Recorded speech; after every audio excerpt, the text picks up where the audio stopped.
بخت نصر کون تھا؟ قدیم دور میں دجلہ و فرات کے درمیان ایک قوم رہتی تھی جسے سمیری کہتے تھے۔ یہ باب العراق کی قدیم قوم تھی۔ باب القدیم عراق کا نام ہے جس کے معنی باب العیل یعنی خدا کا دروازہ ہے۔ عرب اسے مابین النہرین بلاد الفریدین کہتے تھے، جبکہ یونانی اسے میسوپوٹیمیا یعنی دو دریاؤں کے درمیان کا علاقہ کہتے تھے۔ بابل کے شمال دجلہ سے اوپر کی جانب نیونا، جبکہ نیونا کے جنوب اور دجلہ کے قریب آشور واقع ہے۔ انہی علاقوں میں سامی نسل اکادی، آشوری اور نبطی رہتے تھے۔ 2500 قبل مسیح میں اکادی بادشاہ ساراغون اول بابل پر حملہ کرتا ہے اور وہاں اپنی اکادی سلطنت کی بنیاد رکھتا ہے۔ اس کے 200 سال بعد 2300 قبل مسیح میں شام کے پہاڑی اموری عرب جو اردن اور شام کے درمیان رہتے تھے حملہ آور ہوتے ہیں اور اپنے ہم نسل لوگوں سے سلطنت چھین لیتے ہیں۔ ان اموری بادشاہوں میں سب سے بڑا نام حمورابی کا ہے، جو دنیا کا سب سے پہلا قانون دان اور فلسفی تھا۔ اس کے قوانین کو دیکھ کر یہ معلوم ہوتا ہے کہ وہ حضرت ابراہیم علیہ السلام کا پیروکار تھا۔ حمورابی کے کچھ قوانین آپ کو بتاتے ہیں۔ اگر بیٹا باپ کے ساتھ بدتمیزی کرتا ہے یا اس پر ہاتھ اٹھائے تو اس کی سزا موت ہے۔ اگر کوئی چوری کرتا ہے تو اس کا سر قلم کر دیا جائے۔ اگر کسی کسان کی طرف سے اس کے ہمسائے کے کھیت خراب ہوتے ہیں تو وہ اس کھیت کو اس ہمسائے کے حوالے کرے۔ یہ وہی قوانین ہے جسے کوڈ آف حمورابی کہتے ہیں۔ حمورابی کے بعد مختلف حکمرانوں نے بابل پر حکومت کی۔ بابل پر سب سے طویل حکمرانی سامیوں کی رہی ہے۔ اس کے بعد بخت نصیر نے بابل کا تخت سنبھالا۔ بخت نصیر کے ساتھ ایرانی ماد میڈیا کا بادشاہ بھی تھا جس کا نام کیا کسارا تھا۔ کیا کثیرہ کی بیٹی بہت خوبصورت تھی۔ بخت نصر کے ساتھ شادی کرنے کے بعد جب وہ بابل منتقل ہوئی تو بہت ہی افسردہ رہنے لگی تھی۔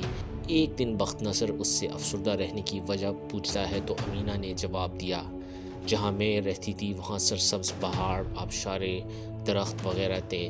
یہاں دور دور تک کچھ نہیں سوائے چٹیل میدانوں کے اور 2 دریاؤں کے۔ یہ سن کر بخت نصر نے ماہر تعمیرات کو بلوایا اور ان کے سامنے یہ منصوبہ رکھ دیا۔ ماہر تعمیرات نے اسے قبول کیا اور افرادی قوت کا مطالبہ کیا، لہٰذا بخت نصر نے فوج بھیج کر آس پاس کے علاقوں سے مختلف قسم کے افراد قید کر کے لائے۔ اس کے بعد تانبا لوہا نکالنے کا کام شروع ہوا۔ اب ماہر تعمیرات برج بناتے۔ اس طرح کئی منزل بنائے گئے جو قریباً 400 فٹ بلند تھی۔ اس میں درجہ بدرجہ کیاریاں بنائی گئی، ان میں ایشیا بھر سے پھول اور مختلف قسم کے درخت لگائے گئے۔ اس کے بعد سیسا پگھلا کر چاروں طرف تالاب بنائے گئے۔ تالاب بنانے کے بعد اب پانی کو اتنی بلندی پر پہنچانا سب سے مشکل کام تھا۔ اس کے لیے اس وقت ایک پن چکی بنائی گئی۔ نمرود کے دور بابل کے قلعے کے اندر دریائے دجلہ و فرات کا پانی گزرتا تھا، چنانچہ یہ عمارت دجلہ اور فرات کے عین وسط میں بنائی گئی۔ فرات کنارے چرخیاں لگائی گئی اور وہاں سے پانی تالاب میں منتقل ہوتا، پھر وہاں سے یہ پانی عمارت کی بالائی منزل تک پہنچتا۔ ہر منزل پر تالاب بنے ہوئے تھے۔ جب وہ تالاب بڑھ جاتے تو پانی آبشار کی شکل میں نیچے گرنے لگتا۔ جب ہوا کے جھونکے سے درخت ہلتے تو محسوس ہوتا جیسے پوری منزل ہل رہی ہو۔ یہ منزل 400 فٹ بلند اور 350 فٹ چوڑائی میں بنائی گئی تھی۔ اس کی فصیلیں اس قدر چوڑی بنائی گئی تھی کہ 4 گھوڑے ایک ساتھ ان فصیلوں پر دوڑ سکتے تھے۔ یہ اس زمانے کے لحاظ سے بہت بڑی بات تھی۔ اس عمارت کے ساتھ 5 مزید چھوٹے چھوٹے اس طرز کے عمارات بنائے گئے تھے۔ ان تالاب اور باغات کی وجہ سے ایسا محسوس ہوتا جیسے یہ ہوا میں معلق ہے، اسی لیے انہیں معلق باغات بھی کہتے تھے۔ یہ باغات دنیا کے عجائبات میں دوسرے نمبر پر تھے۔ بخت نصر کا بیت المقدس پر حملہ کر کے بنی اسرائیل کو تباہ کرنا۔ 685 قبل مسیح میں بخت نصر بیت المقدس پر حملہ کر کے ہیکل سلیمانی تباہ کرتا ہے اور کئی ہزار بنی اسرائیلیوں کو قتل کرتا ہے۔ 70,000 اسرائیلی قید کیے جاتے ہیں۔ ان قیدیوں میں حضرت دانیال علیہ السلام اور ان کے ساتھی بھی ہوتے ہیں جن کے نام عزریہ، میسائیل، حنانیہ، یہ انبیاء کے وارث تھے۔ ایک روز بخت نصر ایک خواب دیکھتا ہے لیکن بھول جاتا ہے۔ صبح دربار میں وہ تمام نجومیوں اور کاہنوں کو بلاتا ہے اور پوچھتا ہے کہ بتاؤ میں نے خواب میں کیا دیکھا اور اس کی کیا تعبیر ہے۔ اس پر نجومیوں اور کاہنوں نے پوچھا کہ جب تک آپ ہمیں اپنا خواب نہیں بتائیں گے ہم کیسے بتا سکتے ہیں کہ آپ نے کیا دیکھا۔ اس پر بخت نصر نے کہا کہ میں وہ خواب بھول گیا ہوں، اگر 3 دنوں میں تم لوگوں نے مجھے خواب کی تعبیر نہیں بتائی تو میں تم سب کو قتل کر دوں گا۔ یہ سن کر سب پریشان یہاں وہاں بھاگنے لگے اور بڑے بڑے نجومیوں سے رابطے کرنے لگے۔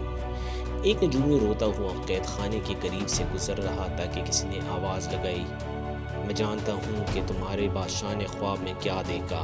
اس پر وہ نجومی پلٹا اور کیا دیکھتا ہے کہ اندھیرے میں ایک بہت خوبصورت نورانی چہرے والا نوجوان کھڑا ہے، اس کے ساتھ 3 دوست اور بھی ہیں۔ نجومی اگلے دن صبح دانیال علیہ السلام کو دربار میں ساتھ لاتے ہیں۔ بخت نصر پوچھتا ہے بتاؤ نوجوان، تم میرے خواب کے متعلق کیا جانتے ہو، اور اگر نہ بتا سکے تو میں تمہارا سر قلم کر دوں گا۔ اس پر دانیال علیہ السلام نے فرمایا، بادشاہ تم نے خواب میں ایک انتہائی بلند بت کو دیکھا جس کا سر بادلوں میں تھا جو پہاڑوں سے بھی اونچا تھا۔ جب بخت نصر نے یہ سنا تو چونک گیا اور کہا، ہاں بالکل ایسا ہی ہے۔ پھر کہا کہ اس کا سر سونے کا، سینہ پیتل کا اور پیٹ تانبے کا، گھٹنوں سے پنڈلیوں تک لوہے کا اور اس کے پیر مٹی کے بنے ہیں۔ پھر آسمان سے ایک پہاڑ نما چٹان بت سے ٹکراتا ہے اور اسے ریزہ ریزہ کر دیتا ہے اور اس کے ذرے ہوا میں تحلیل ہو جاتے ہیں اور بت کی جگہ ایک چٹان لے لیتا ہے۔ یہ سن کر بخت نصر مزید چونکا اور تخت سے نیچے اتر آیا۔ بخت نصر نے کہا کہ اس کی کیا تعبیر ہے؟ حضرت دانیال علیہ السلام نے کہا، تمہارے بعد بہت سے حکمران آئیں گے اور ختم ہو جائیں گے۔ سونے کے سر سے مراد اس ملک کے بہترین لوگ ہوں گے جو خوبصورت بھی ہوں گے۔ سینہ پیتل سے مراد اس کے بعد کے لوگ کم خوبصورت ہوں گے اور ان کی حکومت زیادہ دیر تک ہوگی۔ تانبے سے مراد اس سے کم خوبصورت لوگ اور عارضی حکومت قائم ہوگی، اور لوہے سے مراد جنگجو لوگ اس ملک پر مسلط ہوں گے۔ پیر مٹی سے مراد کمزور لوگ جو اسے ختم کر دیں گے، اور چٹان سے مراد ایک نبی آئے گا، اس کے لوگ یہاں آ کر سب کو تباہ کر کے ہمیشہ کے لیے حکومت کریں گے۔